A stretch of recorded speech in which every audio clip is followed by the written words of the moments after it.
When it comes to Power Rangers movies, people love talking about the original movie from the 90s, the 1995 Mighty Morphin movie, new suits, new villains, new action, blah blah blah. Or they love to talk about the Turbo movie and how bad it was. Oh my god, Rocky broke his leg, new Kid Ranger, blah blah blah blah. The 2017 Power Rangers movie, underrated, needs a sequel. I hear this every single week for the last 5 years of my life. But nobody, absolutely nobody, wants to talk about the ultimate blockbuster of Power Rangers. Power Rangers Mystic Force Dark Wish. Except for Jin on Twitter. Shout out for Jin for giving this idea to me subliminally. This movie, Dark Wish, was advertised as a full-length blockbuster. What is that? I asked Bard, Google's AI, and they say a full-length blockbuster is a feature film that is typically over 2 hours long and has a large budget. And they list for examples Avengers Endgame, The Dark Knight, Lord of the Rings, Return of the King, Titanic, and Star Wars Episode 7, The Force Awakens. What do these movies have in common with Mystic Force Dark Wish? Well, I guess they're about heroes. But why though? If you literally take off that label off the DVD, it's just a 3-part episode that you put into a movie format. And the thing is that there have been many multi-part episodes in Power Rangers that were not advertised like movies. Mighty Morphin Power Rangers for one had many 3-parters. It had Ninja Quest, a 4-parter at the beginning of season 3. Ninja Storm had one. Return of the Thunder, another 4-parter, 4 episodes. That is a full-length blockbuster. But even back in season 1 in 1993, Green with Evil, the introduction story of Tommy Oliver, 5 episodes long. Same title, Green with Evil, parts 1 through 5. That's a full-length blockbuster. However, that is not a movie though.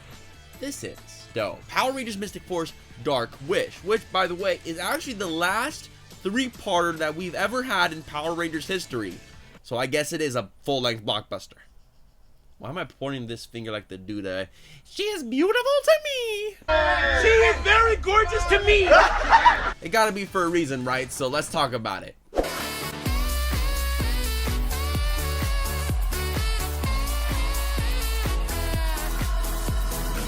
Hey, what's up everybody? It's Este here, and let's talk about Power Rangers Mystic Force Dark Wish, which was a very big deal when it came out back then, alright? Jetix, the channel where they aired Power Rangers on, were advertising this like crazy. Hey, isn't this awesome? We lived it all. Now we get to see it with you. And they're rewatching it with us? Like, what magic is going on here?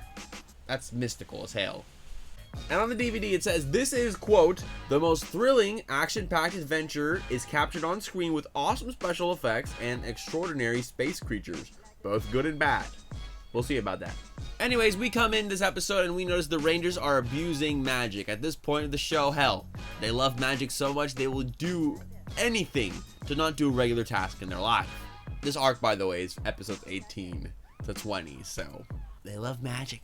Anyways, this episode starts off super fast paced because dude comes out, I don't even know his name, summons the Op Pack, the biggest Op Pack in the world, the Barbarian Beasts.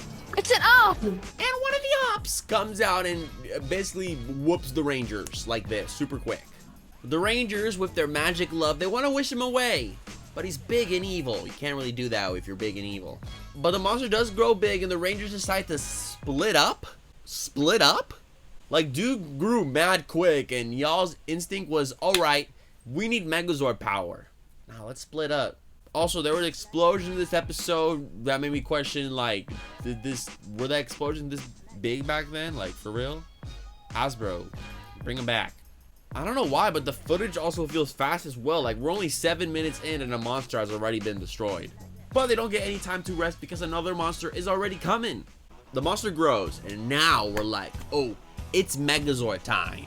Let's hit him with the final strike. No. Let's use the Zords and play soccer with the monster. Hello. This seems pretty serious. I don't think they're taking this seriously. Also, Chip is not here because he somehow hurt himself in the last fight between then and, you know, rested now. But they didn't really show that well enough, so it just felt a little weird. Whatever.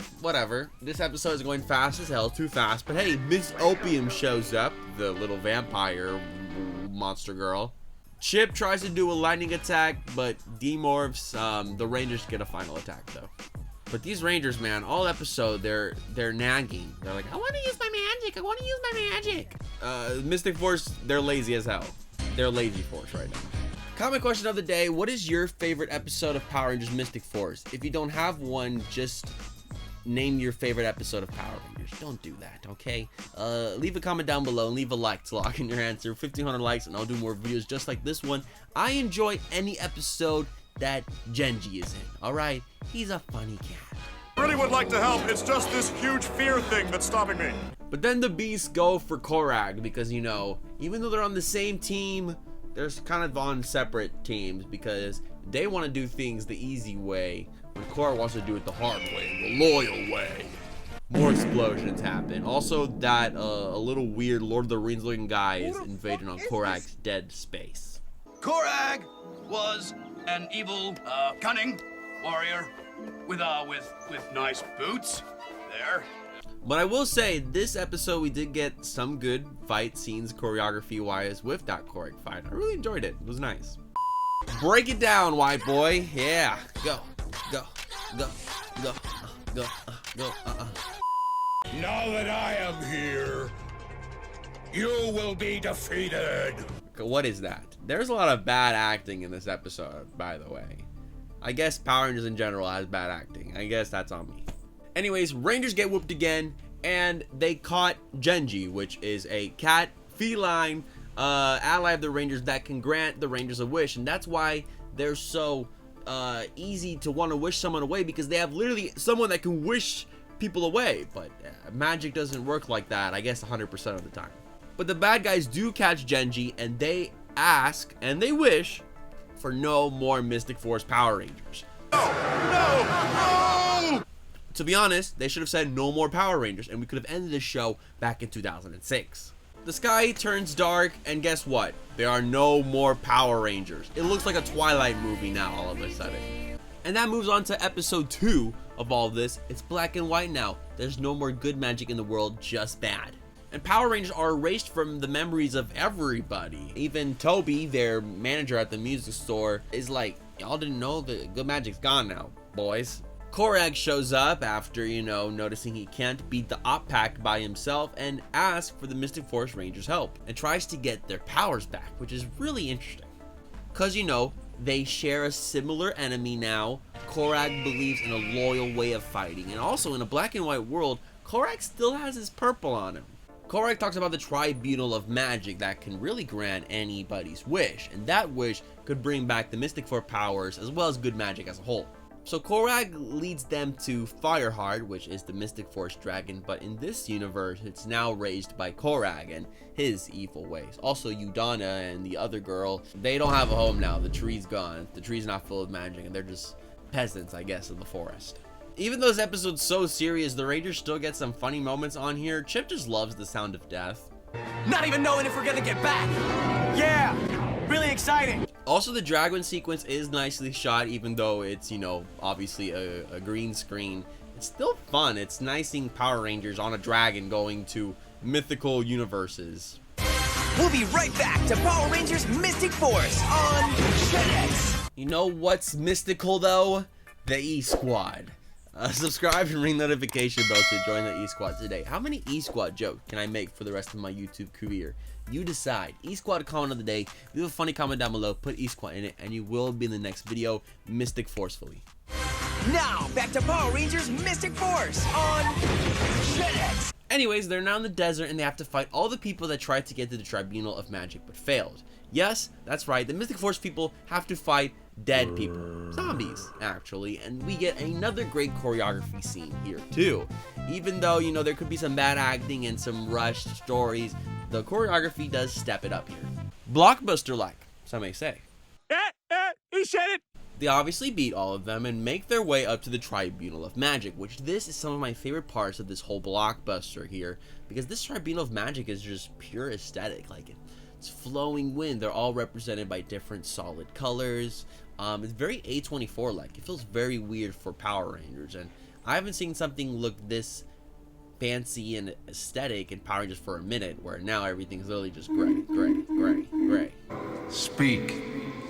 Hi, the name's Xander. Enough. Anyways, they explain the situation, and the tribunal, even though they're like, you know, good, bad, the neutral one, they're all just like, we're gonna send your asses back home to the world of no magic. And they did such. But this is all a test, actually, at the end of the day, if you really think about it. They're testing them if they can go on and keep being Rangers and keep, you know, fighting the good battle. There was even a door presented earlier where it's like they can go back to where everything's normal and they're having a great life, or they can go back to the darkness and really try to figure it out. I would have gone through the easy door, but I guess that's a trap. I guess that's a test. They wouldn't have their magic. Anyways, at the end of the episode, they low-key give up because, you know, they're sent back to the beginning, right at the beginning. Monsters everywhere. There's signs that say no laughter, you can't laugh here, no music allowed. Dude's playing a little toy box because that's how bad it is. Music is gone.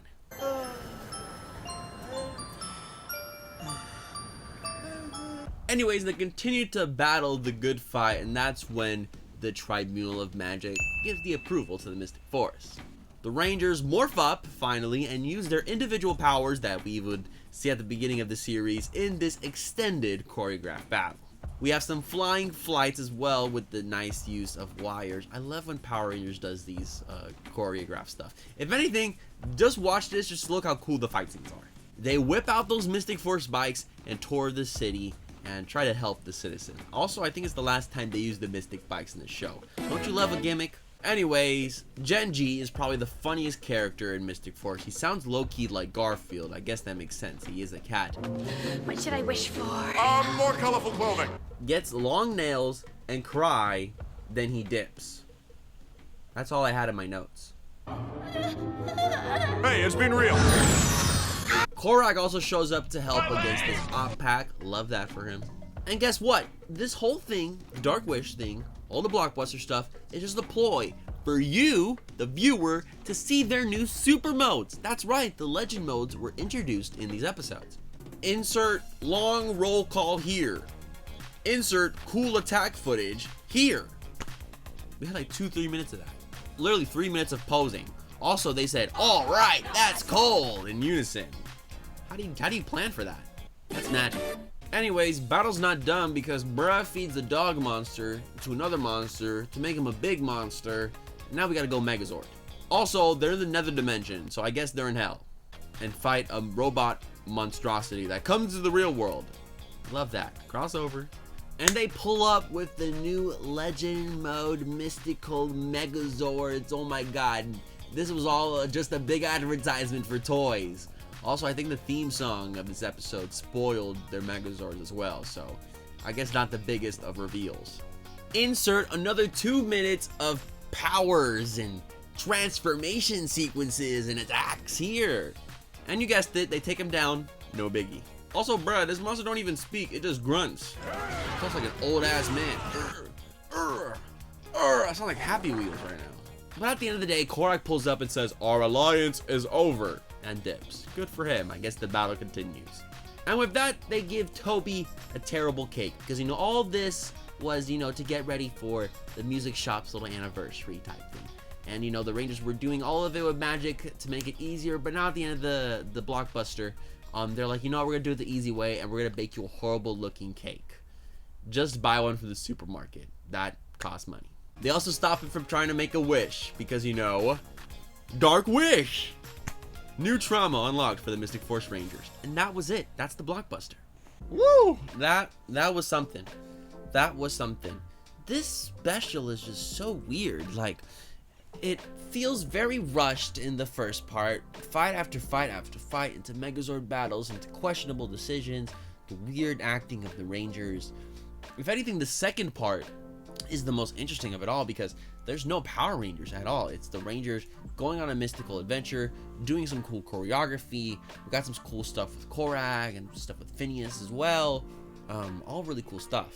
The last part itself feels so slow because they just fill so much time with power-ups, transformations, roll calls, Megazord sequences, attacks. Like, it feels so weird. It feels so lopsided in ways. I guess I can see why no one refers to this as a movie other than just a big 3-part advertisement for legend modes. But Cali explosions aside, the choreography was very cool to look at on sometimes. There was some very cool special effects seen throughout because, you know, I guess with a theme of magic, there is definitely some cool stuff you can do with all that.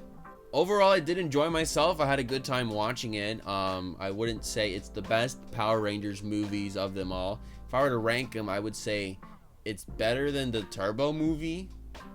Maybe better than the 1995 movie. No. Maybe like on par with like the 2017 movie. No. What am I talking about? It's like in the middle. It's just mid. This episode is mid. 3.5 stars, honestly, or 2.5 out of 5. Actually, no, let's give it a 3. 3 out of 5 stars, the official Este rating for this blockbuster. I'm curious though, what do you guys think about Dark Wish? You can actually watch all 3 episodes on YouTube today, so go watch it and leave a comment down below what you guys thought about it. Thank you so much for watching this video though. Don't forget to follow me on Twitter, @DonFuego. I'm on Instagram, @NotDonFuego. Have a good morning, evening, afternoon, wherever you're at. And of course, and as always, stay awesome, everybody.